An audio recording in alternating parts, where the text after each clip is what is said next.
Step's main role is to be that one place where you've got all of your different protocols, all your different integrations and so on, and it just tells you, what's happening with your portfolio. And your portfolio could be NFTs, it could be staking, it could be yield farms, it could be like claiming rewards from a lending farm, it could be all of this crazy stuff. It could be even getting transaction information for, like, we have a lot of people asking about, like, oh, tax season, right? And they need to know, like, all of the history of their wallet. And if you look at anyone's wallet, it's just a total mess. At least if you go and look at it on a block explorer, Yeah. like, how you trying to remember what you did 3 months ago. It's pretty hard. So Step's job is to make all of that a lot easier for end users and just put everything in one place. You're listening to the Unstoppable Podcast, the go-to place for everyone to learn about the latest innovations in Web3, NFTs, and the decentralized web. Welcome to the Metaverse. GM, welcome to the Unstoppable Podcast. My name is Josh Gordon. I'm your host, and today we're talking about Solana. We're talking about DeFi with the stepfather, co-founder of Step Finance, George Harrap. Thank you so much for joining today, George. How you doing? It's great to be here. Yeah, look, I'm doing great. I'm doing great. Yeah, just keeping on top of everything crazy that's been happening the last few weeks in crypto. Dude, keeping on top of everything is a challenge. I mean, I actually was just reflecting on this today. So, I mean, I know you're active on Twitter. I'm active on Twitter myself too, and I took about 24 to maybe 36 hours just kind of off Twitter, and I felt like I had missed everything. I mean, how do you right off the bat, I just want to know, like, is keeping up with everything in crypto a challenge for you? I think it's a full-time job for sure. Like, I'm pretty much the same. Like, I think I was out at a friend's birthday party the other day for like 6 hours, and I come back and it's like some big things happen. Everyone's talking about it. I'm like, oh, okay. I need to spend the next 15 minutes like catching up on everything. I don't think there is a solution to it. It's just that, yeah, that's kind of where all the discussion of everything happens in crypto. It used to be forums, back in the early days, but no, now everything's Twitter for sure. Yeah, I'm just about to. We were talking before this pod started. I said I was about to get out of here, out of town later today after this recording, and I'm going to be out of cell service on a camping trip for 5 straight days. And this will be the longest that I've been off of cell service in quite a while. But specifically That's since an I got into eternity. crypto, I mean, I might come back, and who knows if Bitcoin will still be up and running. I mean, we'll find out. But Yeah, I mean, like, you I think you need to multiply like human days by like 100 and to get crypto days, and that's the correct time period. Yeah, I'm just gonna set some buy orders just in case. You never know if Ethereum wicks down to 500 while I'm gone. But That's it. you mentioned just now, forums like back in the early days. Now, I'd love for you to walk us through, for people who aren't familiar with your journey, how you got into crypto originally and how that led you to where you are today, in the DeFi ecosystem, working in Solana, and because you have a really interesting journey, right? I think it's 11 years in crypto. I mean, that is a heck of a ride, and you saw some things before a lot of people got onboarded, with the NFT craze that's gone for the last year, and before DeFi came around. So please walk us through that. Yeah, I mean, on Twitter, my title is stepfather, but maybe it should be like grandfather of crypto because it kind of feels like that with the length of time. Like, yeah, I mean, look, I got into to well, it was back then. It was Bitcoin. That's all it was, right? Like, I would say I got into crypto 11 years ago, but really there was like one website on the internet where you would talk about things, and there was only maybe like 300 people on it. It was a bunch of sort of computer nerds that were mainly the discussion was very philosophical though. So I think that was an important distinction to where it's very different to today. Is people got into, I would say, Bitcoin back then from the philosophical standpoint of like sound money and all the talking points that the Bitcoiners still talk about today. Literally exactly the same speech. But yeah, a lot of that, back then, and yeah, there was one exchange really, MTGOX, people might have heard of, and yeah, that was just what it was. So I essentially got into it to do mining. I used to buy computer parts off eBay, and I used to in my room as a student just sort of build computers to do Bitcoin mining. And I didn't know anything about finance. I taught myself everything through just learning about like how Bitcoin worked really. And yeah, through that, I was able to build up some money. I took out some loans from some banks which I couldn't afford, but I put it all on mining hardware, and I was one of the in the first batches of FPGAs and ASICs. And yeah, it was a crazy time back then. It was very Wild West, and yeah, like very very different vibe. And I guess through that journey, like I guess for the first 3 years, I was mining, and that was really the core focus. And I was doing a little bit of trading, but there wasn't too many platforms to do that on. In 2014, I got together with a friend of mine, and we got on a plane to Hong Kong to start a crypto remittance business, and we were the first in the world to do that. And back then, like crypto remittances was all the rage. Like people were thinking, oh, crypto is going to be used as a payment rails, and it's going to be a global money, and it's better than fiat and banks and blah blah blah. You don't hear too much about that narrative these days, but back then it was really big. And I guess in context, there was like 5 exchanges back then. It was like it had grown a little bit in Yeah. 2014. But yeah, that was sort of the first business, 6 years. Done the whole sort of ups and downs of a startup through that, and essentially when that came to an end in 2020, when COVID hit, and we had to close down a lot of the business because all of our customers had to close their shops as well. We I sort of pivoted to looking at DeFi, and I was just sort of working on it myself, just in my spare time. And yeah, I guess through that sort of led to the journey to get to where we are today in Step, which we started at the start of 2021 with a couple of buddies of mine from way back, back when I started 10 years ago. So we got together and we thought, what was a missing piece of the puzzle in DeFi, and Solana was just sort of getting started then. We initially started in a hackathon, and yeah, we put together, it was like a DCA contract. It's a place where you could put some money in and it buys some coins over some time period. But through that, we learned that really what's lacking in these DeFi things is being able to, there's all these protocols, but being able to just see all of your stuff in one place.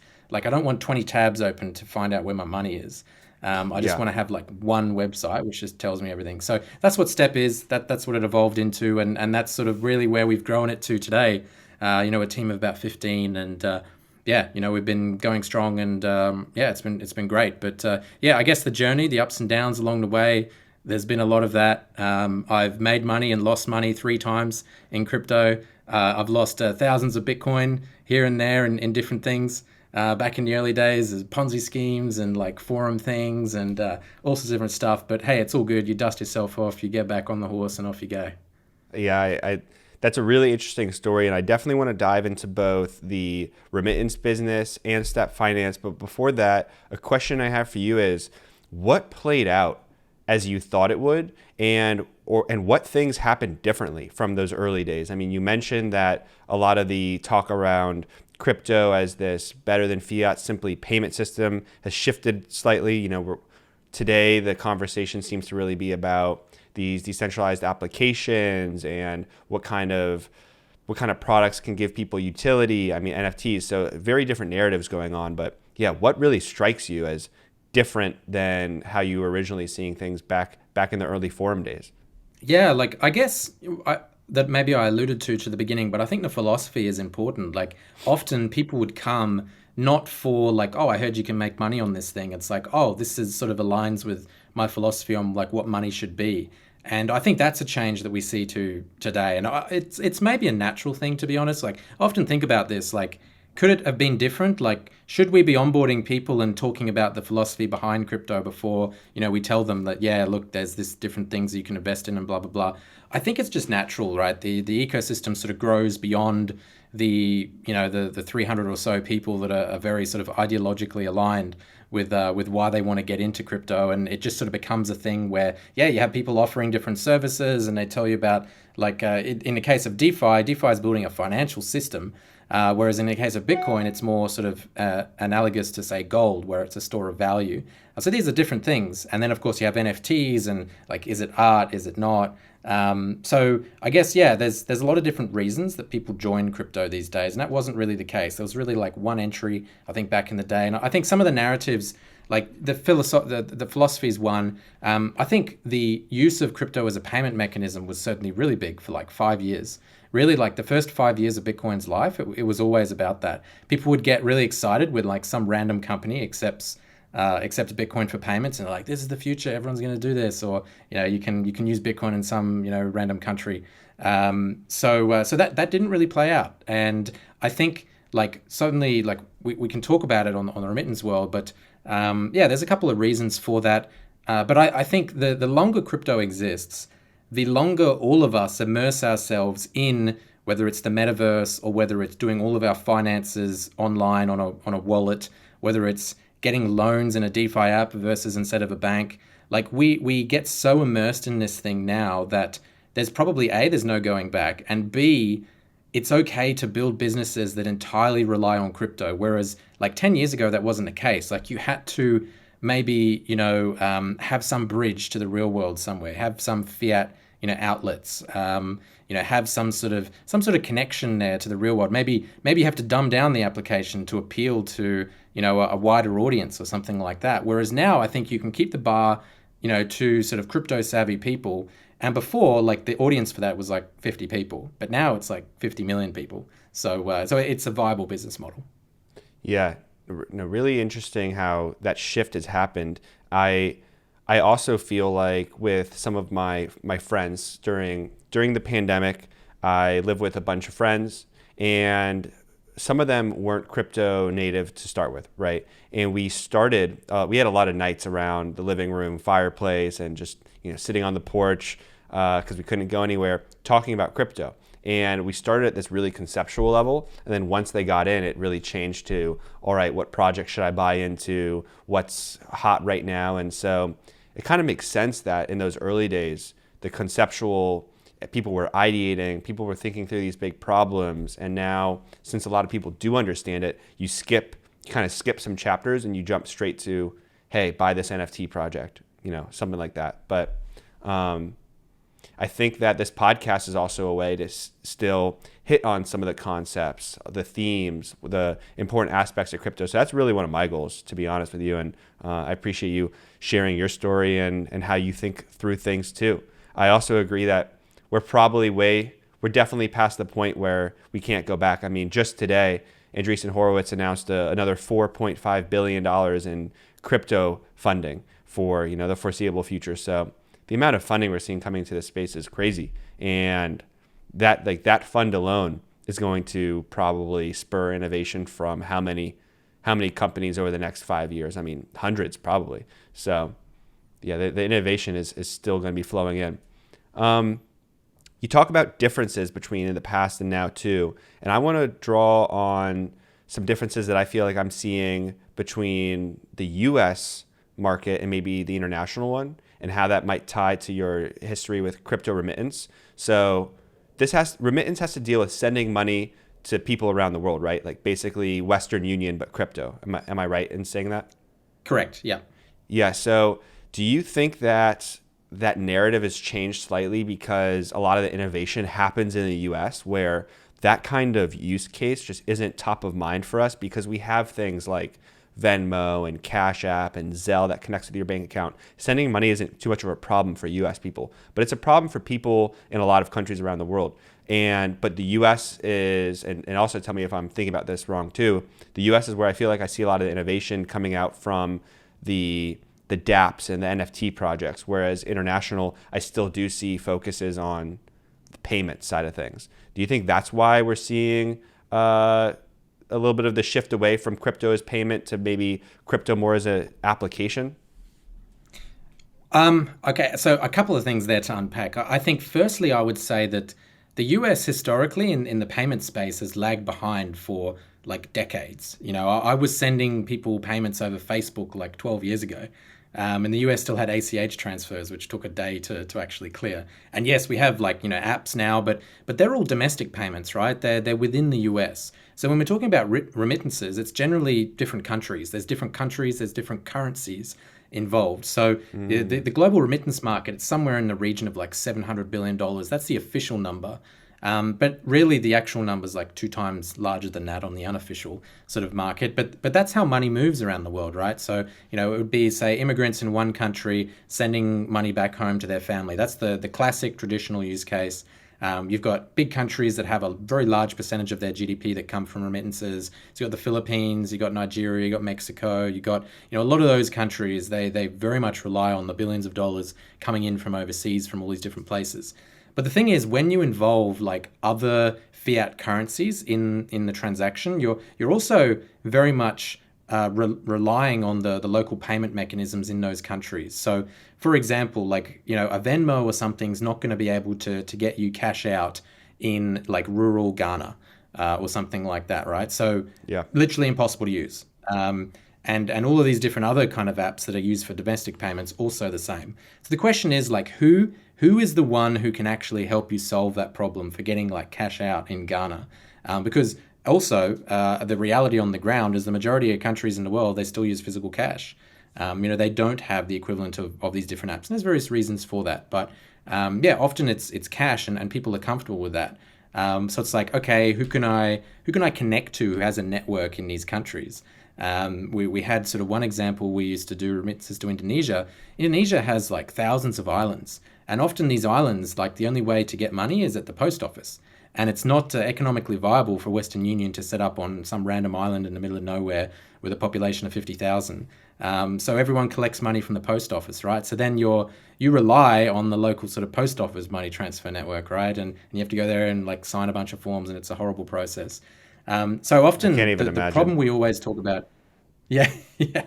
It's like the problem to solve is the last mile problem. That's the thing. Is like the technical stuff of like trading a currency for another currency or an app or whatever. That's the easy part.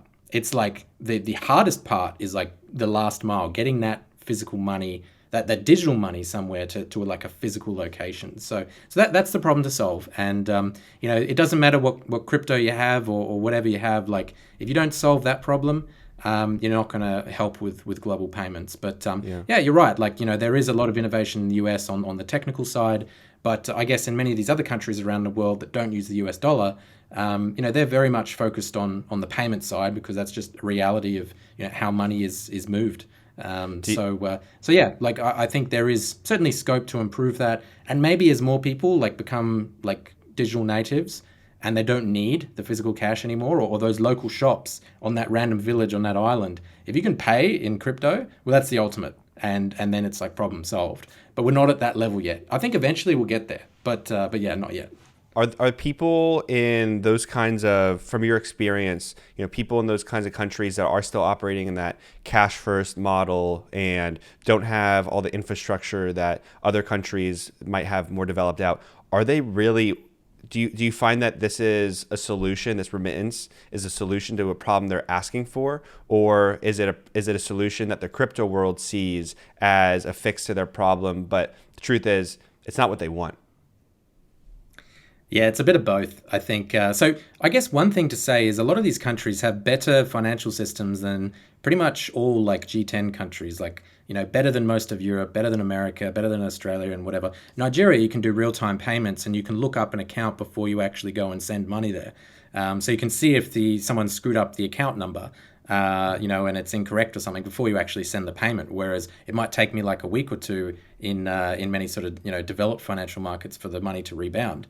So I guess like the first problem is like yes, there is like some sort of local problems which are to be resolved yet, but yeah, like I guess there's there's still sort of that focus on the sort of local distribution side, which is the real problem to solve. Yeah. And if you don't solve the actual like conversions of fiat, that's one thing. But then the distribution, like you're not really hitting any of those goals.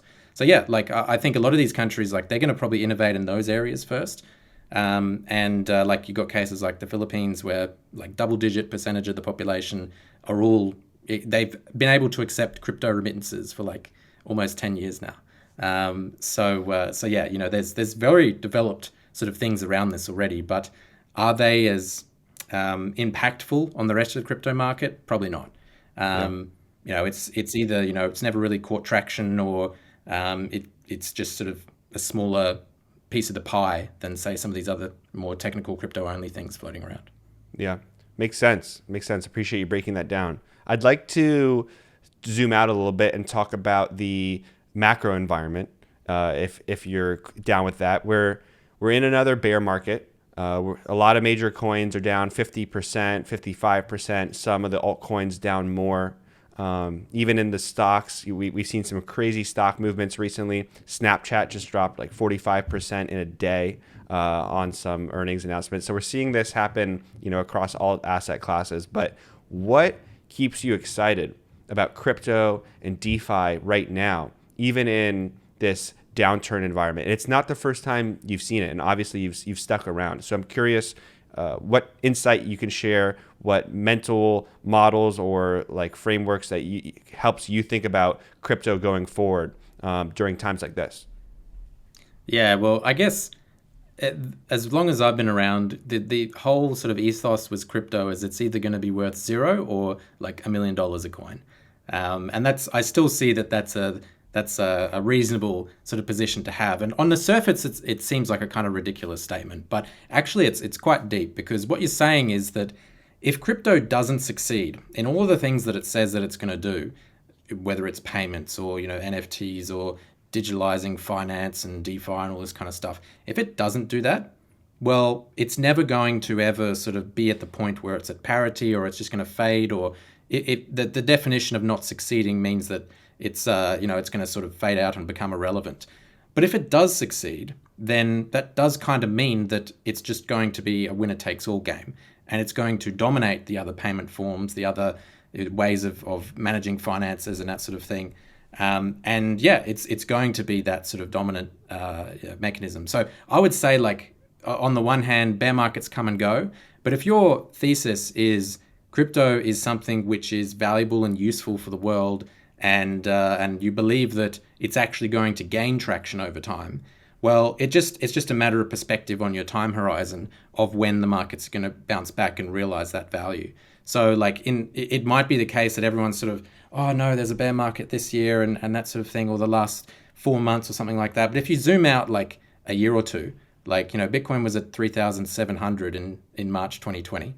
And all of the other coins that spawned from that were equally, 100x lower than they are today. So it's kind of Yeah. like, what time frame do you want to use? Like, do you want to maybe look at 2 years from now or 3 years from now? So if I would say that you've got to have, I guess, a thesis on Bitcoin, or not just Bitcoin, but like crypto in general.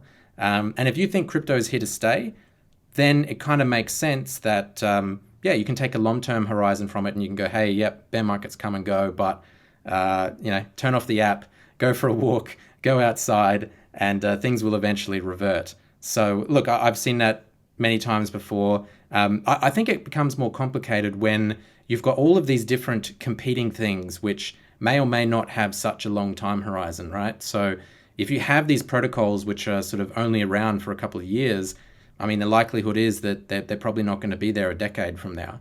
So I think what you've got to sort of look at is look at the teams, look at the people involved, look at what are the projects trying to do, and is this a viable thing that can actually last as a real business, or is this kind of like a cash grab for the next 6 months and then it's going to be gone?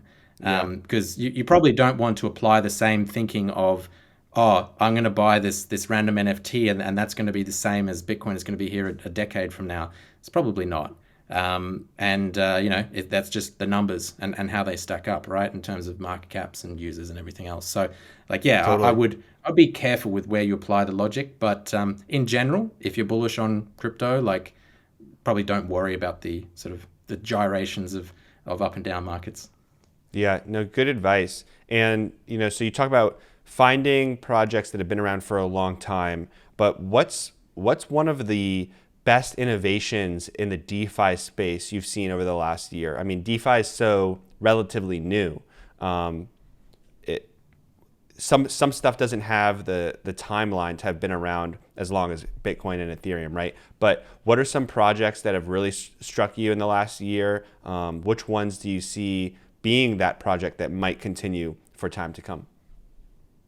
Yeah, so I think it's got to be something that's solving a real problem, right? And the case with DeFi, like DeFi is trying to make a decentralized financial system. So how is that different from like gold or a store of value or something like that? Well, a financial system means loans. It means like payroll. It means data. It means trading. It means a lot of different things, right? And there's a lot of those different apps. I think one of the interesting things, it's not really like in the last, say, year, but probably in the last 2 years, is number one is lending protocols, and number two is the composability of things. So just on lending protocols, like lending protocols are great because you can like unlock the value of the assets which you own. In the case of 2017 and that sort of big run up in the crypto markets, people were betting on coins and they were hoping that number go up. And if number go up, then they get rich, and that's it. And they hope to cash out one day. But you couldn't. The thing was that you couldn't really like earn a yield on your coin as well. You just had to sit there and, oh gee, I hope it goes up today. Whereas if you can earn a yield, you're earning more coins regardless of if the price is up or down. So I think that itself is pretty cool. But also, you could use a coin as collateral to borrow another coin, to then go and put in some staking protocol somewhere and earn some interest on that as well. So it just gives you a lot more options. In 2020, I was borrowing for my expenses that I had to pay for like rent and food, and I was getting paid to borrow that. So I was getting paid like 14% or something to borrow like USDC on this DeFi lending platform. And with that, I was like buying like McDonald's or like paying my rent or something like that. So whenever I bought a Big Mac, it had an ROI on it. And I could like, yeah, if I didn't have if I didn't have that, I spend $10 and the money's gone. Whereas at least, I have a 14% ROI on my $10 spending. So I think Yeah. things like that are pretty cool. Yeah, sorry, the data and I forget what the second thing I was I was going to say there. I got sidetracked. It's okay. I mean, we were talking about the best innovation you've seen in DeFi in the last year. I mean, you talked about a lot of tokens, but I'll let you finish if you remember now. Yeah, yeah. So I think another one is a lot of the composability of these platforms. So composability is it's being able to like have one token and then put it somewhere else to do something. So in the example I just gave with the lending, I could have maybe a coin that's earning me some interest in some lending protocol, but then I could also use that coin in that protocol to stake somewhere else at the same time. So then I could like double dip and I could get like double the bonus, right? Or then maybe I take it from there somewhere else and earn like triple dip in terms of like new yield or something like that. So I think composability is certainly a key thing. So yeah, I think that's what DeFi is all about and why it's different to existing like fintech apps, is this composability and being able to like reuse these different coins in like 5 different ways. Whereas if I take a loan on a fintech app, like that's all I can do. But if I take a loan on a DeFi app, I can like get the money, then I can put it over here, I can stake it, and I can put it in an LP and I'll put somewhere else, and I can earn some yield on that, and then I can like use it as collateral on something else somewhere else. So it's like I can have like 4 different layers when I just do the one action. And I Yeah. think that's a breakthrough, and that's super cool. Thinking about the user experience of that, I mean, it's very complex to once you Yeah. start getting into the composable nature of some of these tokens and the things you just described. I mean, you can be like layers deep with from token to token, from staking to staking, and all the different platforms. And I know that's a reason why one of the reasons why you created Step Finance, and we're going to get into that a little bit. But is that user experience a feature of DeFi, or do you think it's a problem that's still to be solved? Like, should it Eh, be that complex as you're trying to build this financial system, or do you think as we do over time, we're going to find DeFi become a little bit more approachable to the masses? I mean, it's a good point. Is it a feature or a bug? I think it's incumbent on these different apps to make it easy for people, and the easier that you can make it, the better. So, like, it's fundamentally, I think, always going to be a complex thing to do, and maybe that's okay, and that's probably not going to change.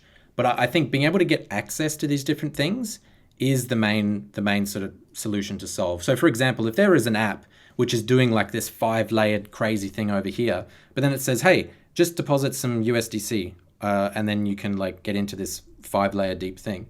Well, then that makes it a whole lot easier, right? And it's really the app which is doing all the hard work for you and the heavy lifting, and you don't have to know like all the different stuff involved. It's probably good if you do, but you don't have to go and do it, right? So I think yeah, making it more approachable in that way is definitely the way forward, and it's probably a problem which it's always going to be complex, but we can always just make that complexity easier and better UX and so on. Yeah. Well, I mean, I could ask you about DeFi and tokens all pod long, and I may come back to a couple more token specific questions. But talking about this complexity, let's jump in and talk about step finance. I think that that's a good transition here. Is what is step finance? It's the I'd like you to cover the overview because it's the project you're working on right now, and why it's needed. So it seems like from my understanding of Step, like it really starts to address some of that user experience of tracking your tokens, having you get into this place where you're using all these different protocols and you're staking in different ways. It's hard to track your money, and that's not a good system, right? And I feel like Step is helping address some of that. Yeah, absolutely. So, like, I guess to sort of say to the point of this complexity, there are lots of different lending protocols and yield farms and AMMs and NFT platforms and all of this different stuff. And there's hundreds of these things out there on multiple chains as well.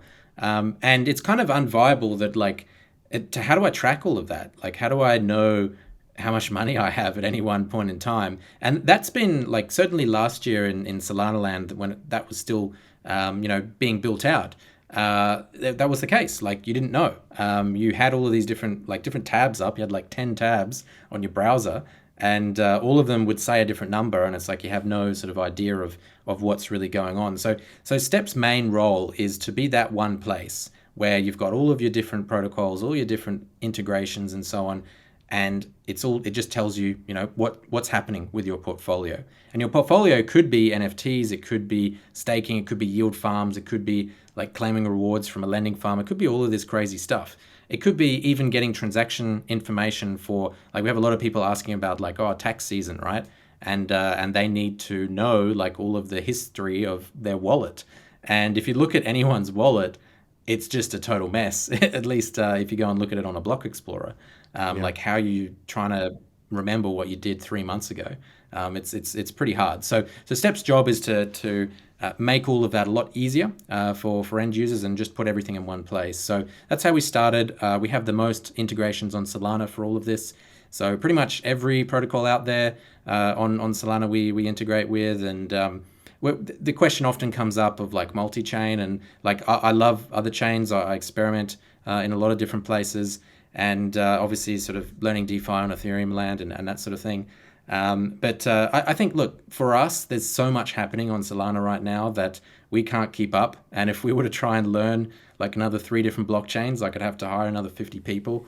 So it's kind of unviable for us to scale that way. So we just want to be really good at what we do in our particular vertical. So yeah, we have lots So of different things, whether it's auto compounding. Sorry. yeah, so Yeah, go ahead. Step is focused on all the just the Solana DeFi ecosystem, and you're aggregating all of one's positions from just Solana. It's not going to be You're not going to be able to look at your DeFi on Solana and your DeFi on Ethereum and your DeFi on like Near or something like that.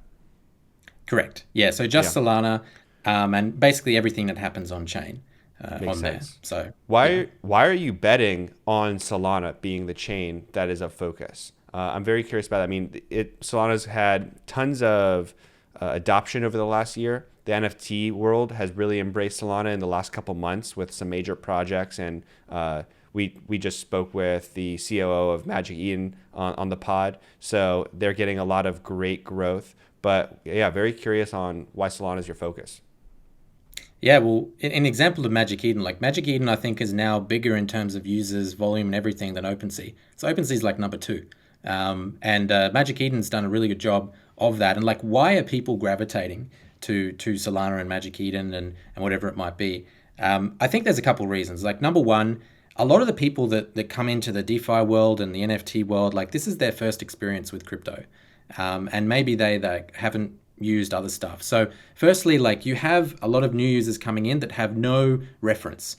So, like you could tell a lot of people, and we see that with people that come to Step. You could tell them that hey, Ethereum's like been around for a lot longer, and it has like a pedigree, and like a lot of the apps started there, and so on. But I mean, they don't care because at the end of the day, if they go onto Ethereum, they have to pay like $40 to do a transaction, whereas Solana it's like 2 cents.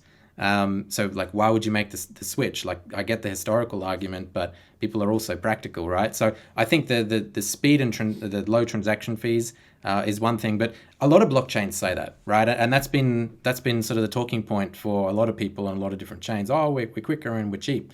But it's also liquidity, and it's also like ecosystem as well. And I think that's one thing which Solana's done really well is there's like 5 different apps doing the same thing for everything.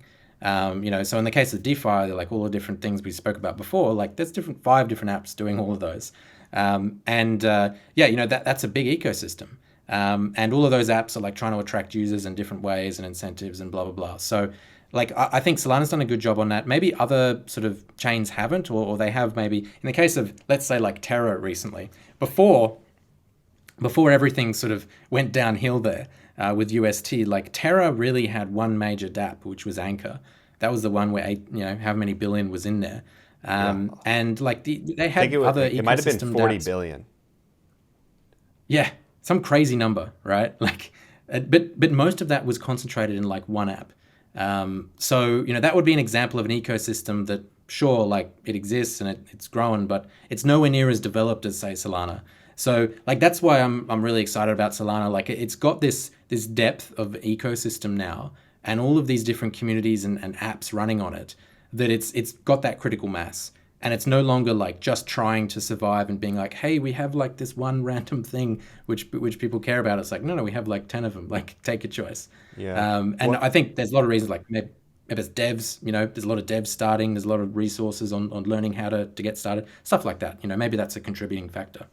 Totally. Developer activity is definitely a precursor for blockchain adoption. And what is it? Electric Capital puts out a really good developer report. And I don't remember if their last one covered Solana developer activity, but it definitely covered Ethereum. I'm sure the next iteration will cover Solana's activity. Now, another question on the Solana like blockchain before I want to circle back to some step related questions around data is how do you think through the argument that Solana is a centralized blockchain versus something like Ethereum? I mean, someone who's been around it, and you talk about in those early days, you were talking about the core concepts of crypto, right? Like decentralization and being able to control your own money, right? And some people feel like Solana loses against Ethereum in that centralization argument. And I think part of that's maybe partially because it's got funding, like the way it started, it got funding from venture capital, right? But I'm not too knowledgeable enough to speak through those specifics. How do you think through that? Yeah, well, I think firstly, like people say things, but they often don't know what the words that they're saying means. Like, what does decentralization mean, right? And there's like a couple different ways that you could look at what decentralization sort of actually means. I guess in the case of say Bitcoin has a lot of different individual miners, but there are sort of mining pools where these miners like pull together their hash rate. So I guess when we're talking about decentralization, it's like how many people need to collude to do something bad and take over the blockchain, or change the block order, or stuff like that. That's I think really what people are getting to when they talk about decentralization. So okay, cool. The metric to look at is like how many people need to collude. There's actually a technical word for this. I think it's like the Nakamoto coefficient. If you Google that, like people listening can go and like read up on what that is. But essentially, it's exactly that. It's how many people need to collude. In the case of say Ethereum, 51% of the hash rate right now is I think like 4 different mining pools, something like that. So if 4 people colluded, you could double spend blocks on Ethereum, and it goes to 0 at that point. And when So you and say then that, people the argument again. it's like Lido and some of those major staking pools, right? That's what you mean. Like it would take 4 kind of groups like that to collude. Well, so Ethereum's not yet on staking. It's still using, mining and proof of work. So on the case of the proof of work stuff, that's really the mining pools themselves, which is not Lido. I don't know if Lido have their pool, but it's a different proof of work pools for that. So the Gotcha. argument against that is people will say, the members of these pools are able to direct their hash rate wherever they want to. And they could just, if they see someone that's getting close to 50% of the market, they could just switch their miner to some other pool. Firstly, these pools are generally like massive factories. So they own the physical hardware. They have, the actual compute power themselves. It's not like a bunch of random dudes like 10 years ago that had like one graphics card in their basement and was actually mining. So it's like these are like factory styles. So really, it's like one entity that can actually control that sort of that hash rate. Yeah. So that's one thing to consider. Is now Ethereum is going to switch to proof of stake. That's like a whole sort of different concept. Again, it's like, I guess there's the proof of stake versus proof of work argument. What's more decentralized? But I guess getting back to the original point of Solana, Solana has something like 1,800 validators at the moment, something like that. The Nakamoto coefficient is something like 25, and to put that in perspective, like I think Bitcoin has a Nakamoto coefficient of something like, I don't know, 1,000 or something like that. Solana's at 25, Ethereum's at like 20 or something. These other blockchains are at whatever numbers, sort of less than 20. So in Solana land, like there isn't someone that can just press a switch and like make it go back off and on again. Like literally doesn't work. Like you have to, and like I'm in validator chat. Anyone is, like you can go and join the Discord. Like you see these validators talking to each other about like how do we make the network better and so on, right? So I would say that like Solana is very decentralized. It is in some cases I would say it's more decentralized than other competing blockchains. It requires a lot of different people to be involved to like do anything to change the network and like update nodes or whatever it might be. Yeah. Probably going to continue over time.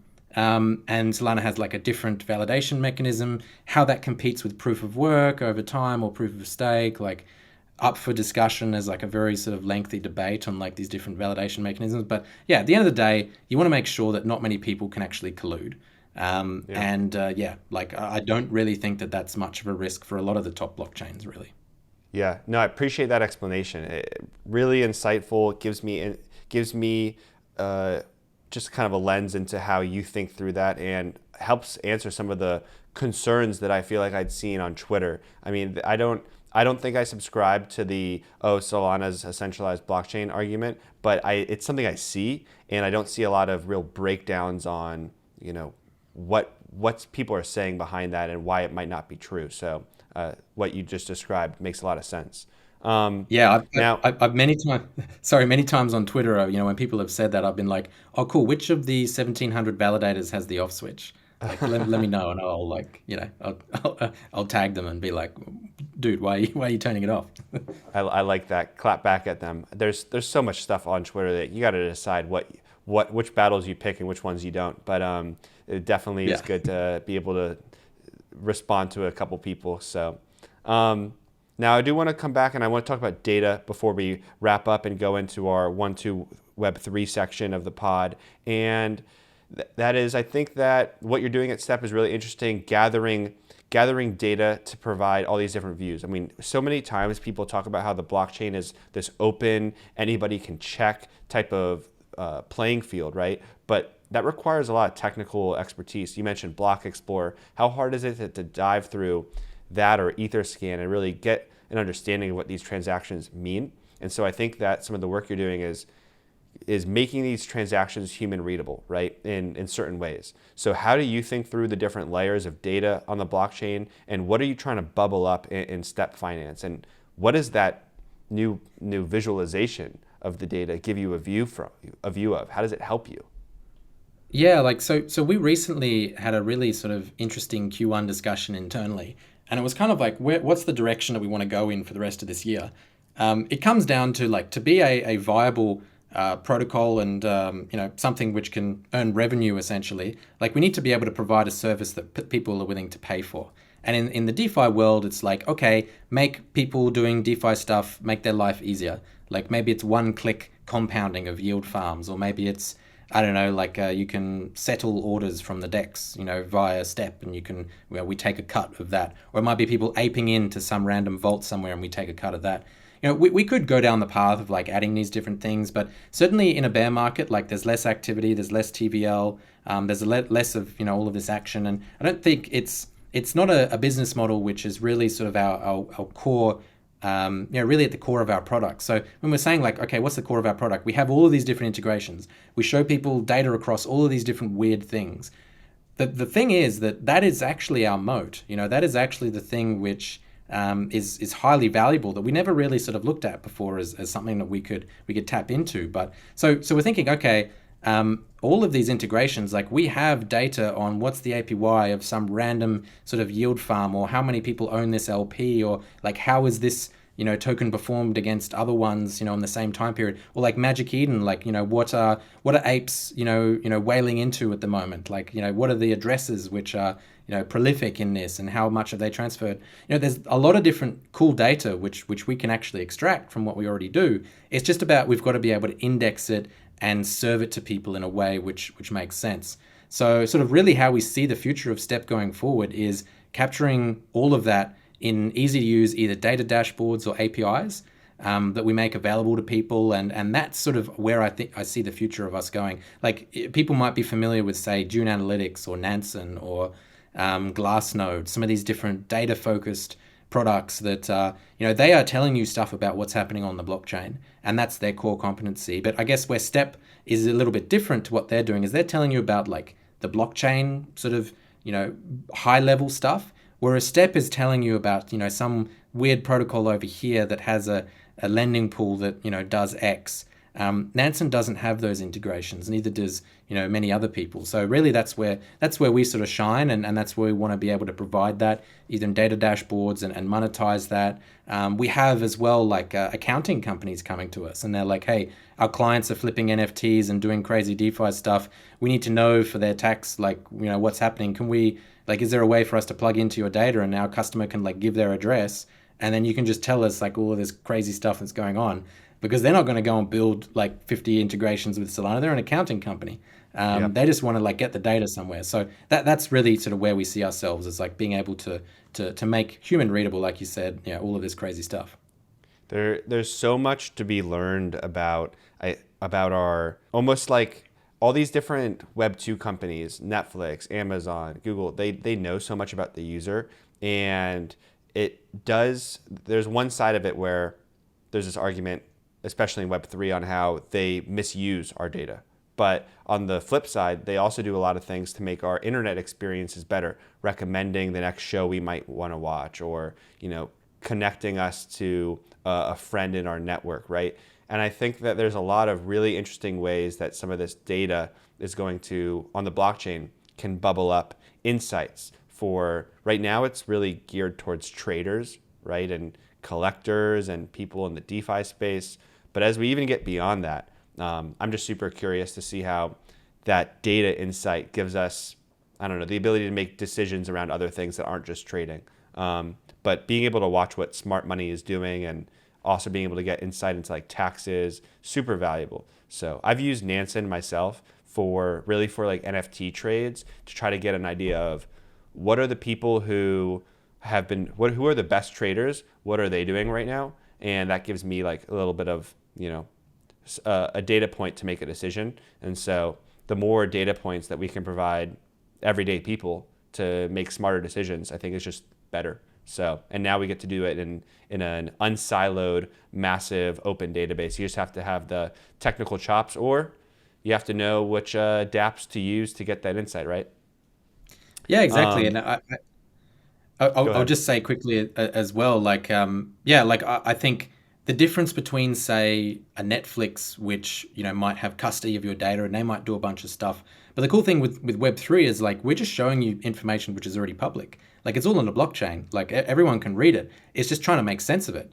So that's, I think, the cool position that we see ourselves in, is like, we're not like a custodian of your data or anything. It's like, we're just like showing you everything that's already public. It's already out there. We're just like displaying it in a way that people can comprehend and understand better. So yeah. Yeah. Well, George, thank you so much for walking us through DeFi, Step, remittance. I found it really interesting, and I want to ask you some questions that I ask every guest on the pod. We call it 1-2 Web 3. So, are you ready for that?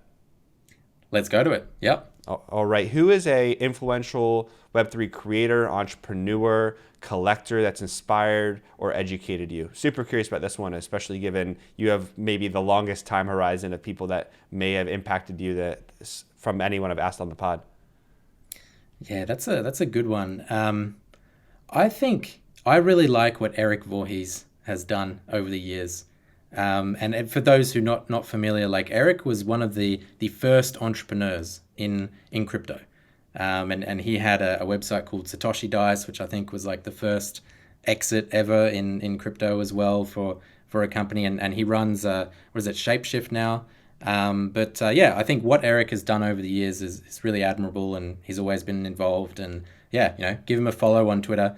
But yeah, I think someone like that that's stood the test of time and has like delivered real stuff. That's who's someone that I really like and look up to. Yeah. And second question is, what's your favorite NFT? And I'll open this up to potentially even a DeFi token, since that's your realm too, if you want to do that one instead. Okay, favorite NFT or DeFi token? Well, other than say Step, we have some like cool Step themed NFTs as well. But I think barring that, yeah, look, I think some of the early Solana NFTs were pretty cool. Like I think there was one called like Salamas, which was like salamanders as well. There was another one, and then like llamas as well. Yeah, there was weirdness about how they launched, but yeah, I think they're pretty interesting. Like people that have been around in Solana maybe know those. I think on the DeFi side, yeah, look, there's so many, but I don't know. Like maybe Serum is interesting because they've just been around the longest in Solana, and yeah, on Ethereum land probably Aave. Yeah. I've heard of Serum, don't know enough about it, but now that you mention it, that's a green flag for me. That's like I must go do my own deep dive on it. So something I've said before on the pod is anytime someone really smart in crypto mentions something that I've heard of, but I really don't know anything about yet, that kind of triggers my, okay, shoot, go research that. So I'll check it out. And I've only done a little bit of kind of swapping and a little bit of staking on Aave too. I staked some ETH there before, but still another chain I need to do more deep dives in. And third question is, in 5 years, what's the craziest thing you think we'll be doing in the metaverse or in crypto that we're just not talking about yet? That's a good one. I mean, a lot of people think, well, so websites themselves are kind of like 2D flat things that we look at through screens. And I think a lot of people are maybe thinking about ways that you can make websites in general like more interactive or maybe more linked to the metaverse. So I don't know, like a lot of people are trying to say, oh, you're going to go shopping and you're going to put on VR goggles and you're going to go and walk through like shopping aisles. I don't think it's going to be that. Like I particularly, I probably don't want to do that. I'd probably much rather use like Amazon and click on stuff and that sort of thing. But I think that there's got to be some way that people are thinking about this of like bringing that 2D world of like interacting with a website into something that's better. And it might just be as simple as username and passwords are eliminated and we just use our Web3 wallet. Like, I think that would be really cool. If I just had my Web3 wallet, I can connect it to Amazon, I can connect it to Google, I can connect it to Netflix, and then all of my dApps. Like, that'd just be so much better. I would have a much better life if that was the case. I didn't have to Yeah. worry about passwords and these sorts of things. I think, yeah, like that would be the coolest thing. Well, I'm happy to tell you that on Unstoppable Domains, we are thinking through that kind of journey. But I'll say, like, we really think that NFT domains are going to be more so that connection point versus wallets, because of the data connections and associations you can make with it. So we'll have to. Everyone who's interested in more of that, definitely check out one of the Matthew Gould podcasts we have on Unstoppable. Matt and I dive into like NFT domains and identity all the time. But and George, we'll have to talk offline about that more. Well, sweet. Appreciate all those answers. And can you let us know where we can find you, connect with you on the internet after everyone listens to this pod? Absolutely, yeah. Well, probably Twitter's a good place. I'm George_Harrap on Twitter or Step Finance. If you just Google us, step.finance or just Step Finance on Twitter. Yeah, come check it out. Check us out. Like join the Discord, join the community. Yeah, always happy to see new people. Great. Well, thanks so much, George. This was a great conversation. I want to have a follow-up one in another 11 years once you've been in crypto for 22 years. All right, so we keep that going. Hopefully we'll all still be around then, right? I'll be an old But man. yeah, in crypto years, you'll definitely be the grandfather by then. But Yeah. thanks everyone to listening to the Unstoppable podcast. We drop episodes every single Wednesday. Please be sure to follow along, subscribe. If you're listening on YouTube, throw us a like, and we'll see you every Wednesday. We'll see you in the metaverse. Peace out. See you later, guys. I hope you enjoyed this episode of the Unstoppable podcast. If something we said today resonated with you, please subscribe, leave us a review, and share this with your friends. And remember, this conversation doesn't have to end here. Tweet us your thoughts, ideas, or questions at Unstoppable Web. Thank you so much for listening, and we'll see you next week.